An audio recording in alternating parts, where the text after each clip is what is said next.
No, I think that's why it took so long. I did. Well, see, my stepdad died when I was 11, and after he died, I looked for someone to fill his role. Maybe not the aggression and violent part, but a role where I could be shaped into doing something for the tribe. And work, distance, people, time, everything got so out of line so fast that there wasn't a person there. And I think that is why it took so long.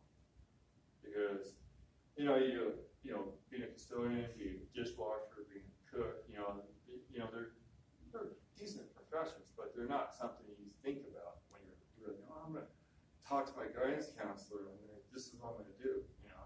Life's different. But, growing up, you kind of just, like, I'm going to take what I have. There's a lot more I want to do, but yeah, I think I could have used something. Yeah, your story is so refreshing, you gave me goosebumps. What? I don't say that. But I did notice going through this cohort, the first cohort last year, really opened my eyes to coming from a non-native background, how integrated all aspects of your life are for your emotional, your physical, your spiritual, your mental state. And in a non-native community, in the way we were raised, we compartmentalize things, right? We don't mix our emotional with our mental or our physical worlds, etc. We oftentimes put our spiritual component aside to do our work, etc. So that really fascinates me, and I think it's wonderful how everything is integrated, and I see it more in indigenous cultures than I do in Western European culture. And so thank you so much for sharing your story. Sure. It's very powerful. How much do you attribute to the impact of termination in your experience? Do you think that intergenerational trauma within your family and community was a big cause of that termination impact to the community was part of what you went through and how it affected you? Yeah, I think it was really a huge impact. Because there's a whole dream side of everything, and that's one of the reasons why I didn't go through certain dreams and just talk about certain topics. But there was a lot of people who are lost and stuff because, not just like, people always say, well, identity. It's like I say identity. They have identity crisis, identity problems, identity things, but they don't relate to who they are as a person. But tribally speaking, there's people I grew up with who are gone, and I'm sure you've experienced probably the same thing. Since this class started, there's been like 6 tribal members, climate tribal members that are deceased, and 2 of them from a gunshot, 1 of them from a stab wounds. And it's just, overcoming trauma and trying not to let it bleed into the next generation is very hard. And well, I'm sure you know that too. But there were so many things that wouldn't have happened in my life would have been different. My ideals would have been different. Goals would have been different. Things would have been different. My wife asked me like a month ago. Well, actually, she didn't ask me. We were watching a movie together, and she paused it, and I'm like, "Oh, it's like right between 2 good scenes." and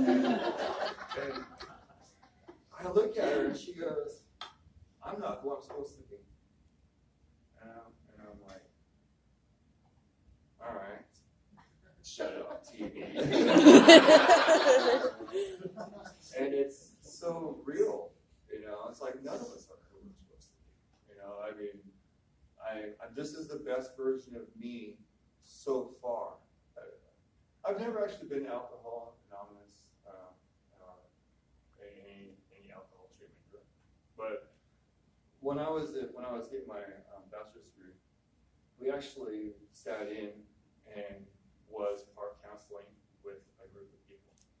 One of the things they try to show them is that there's a better version of you. There's a good version of you, this version of you, and you strive to be the best version of yourself, even though you may fail. So like if you're a basketball player and you go to shoot a basket, there is a mathematical way that the ball's going to go Now, the perfect version of you never misses. But since we have tendency to err, we're not always going to make the basket. We're not always going to make the shot. And I'm like, well, that makes a lot of sense. And I think there's another version of David Crane running around where he's got it all together. And I think I strive towards that person. One of the things I didn't show about the dreams is one of the ways to know that you're being shown something in a dream is there's 4 stages. One has to do with things you can't change, and this is the past. One has to do with where you are in life, and where you stand, what you represent. One has to do with where you really are in life, because where you are, you think you are, is usually a delusion of where you are. So there's the past, delusion of where you really are, and who you really want to be, who the perfect version of you is. And trying to find out where you are in that and make peace with every one of these makes a person of peace. So being me, I think, without the trauma, I'm the perfect version of myself. Maybe not in a system of job-wise or house-wise or car-wise or all of these material things, but the perfect version of me is actually at peace. And with peace, I have power. And with power, I have more peace. And the ability to share that more. So yeah, I think a lot of people, it's around a super long way to say that impact has hurt so many people. I watch them every day when I was in Mountain Falls.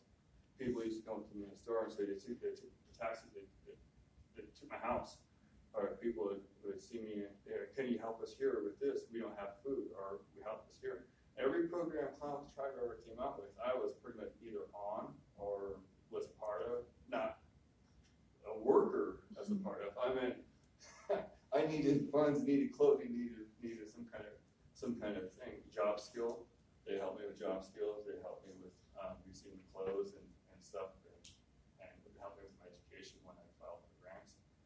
There is always, something to help a person get over that kind of a trauma, but it's impacted so many people, and it's, in different levels, and so many people deal with it in sometimes destructive ways, sometimes it's turned inward. And it's kind of hard to work with people.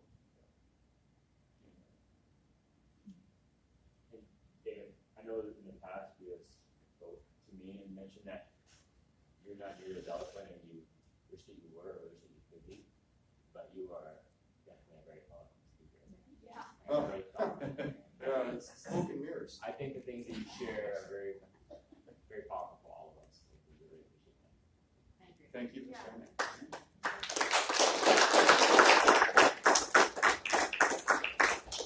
And David, I just want to add to Chaz's point. This was a great way to finish.